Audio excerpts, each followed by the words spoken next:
क्या Monte Carlo की franchise सच में प्रॉफिटेबल है या बस यूं ही ये ब्रांड नाम का है?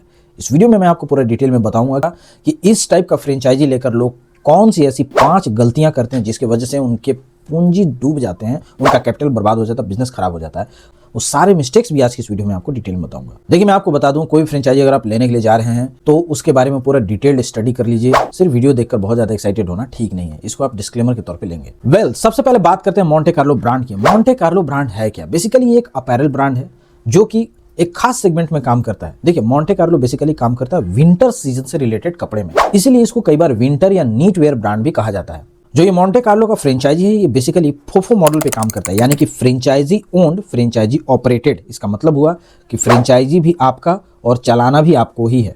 कंपनी कोई स्टाफ नहीं देगी, कंपनी सिर्फ और सिर्फ अपना स्टॉक्स देगी, यानी कि जो भी सामान है वो आपको देगी और आपको उसको बेचना है। कैसे बेचना है आप देख लो।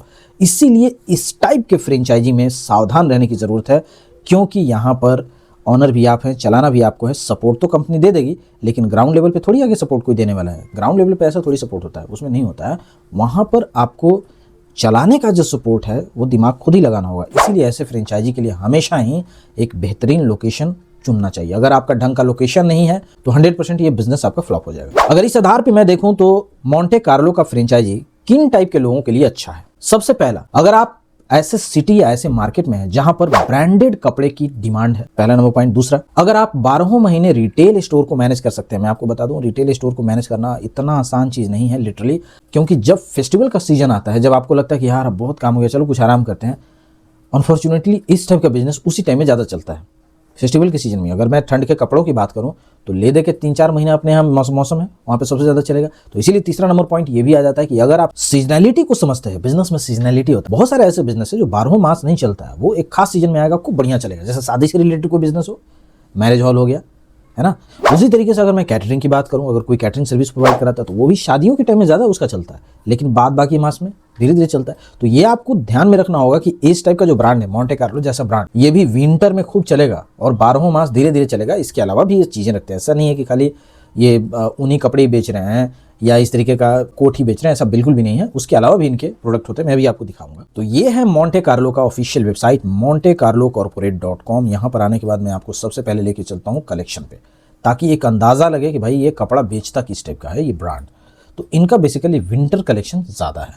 यहाँ पे आप देख सकते हैं विंटर कलेक्शन में हर टाइप का विंटर कलेक्शन है। मेन है, वीमेन है, किड्स है, यानी इन्होंने तीनों ही कैटेगरी को पकड़ लिया है।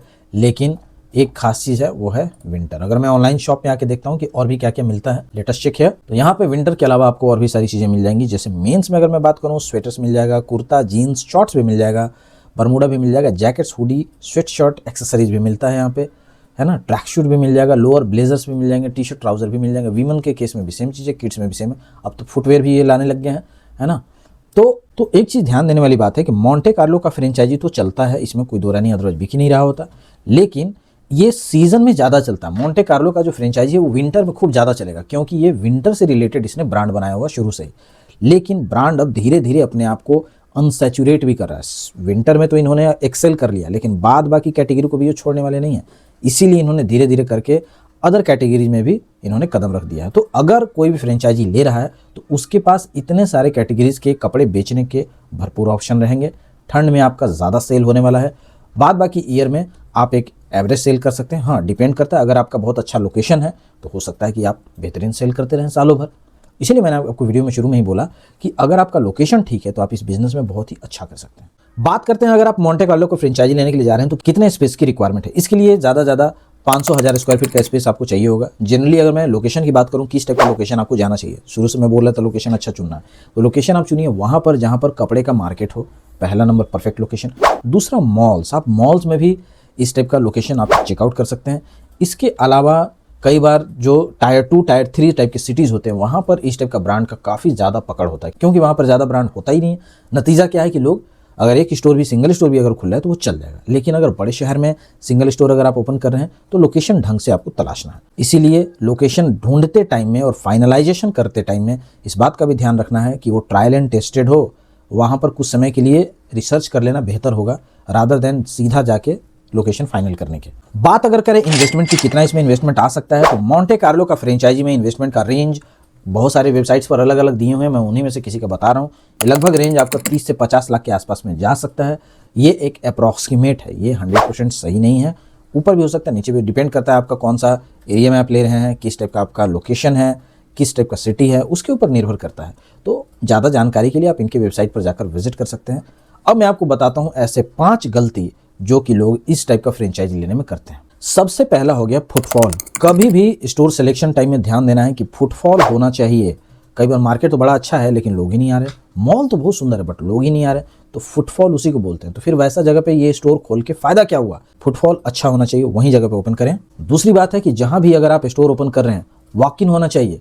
जनरली लोग सेकंड फ्लोर, थर्ड फ्लोर पे ओपन जाके कर देते हैं। अगर वहां पर लिफ्ट की सुविधा नहीं हो और एस्केलेटर की सुविधा ना हो तो वैसा लोकेशन सही नहीं है, क्योंकि सीढ़ी से चढ़ के कोई भी खरीदारी नहीं करना चाहता है। इसीलिए ज़्यादातर ब्रांड अपने स्टोर के लिए ग्राउंड फ्लोर प्रेफर करते हैं। नेक्स्ट हो गया पार्किंग। बहुत सारे लोग इसको इग्नोर कर देते हैं, बिल्कुल नहीं।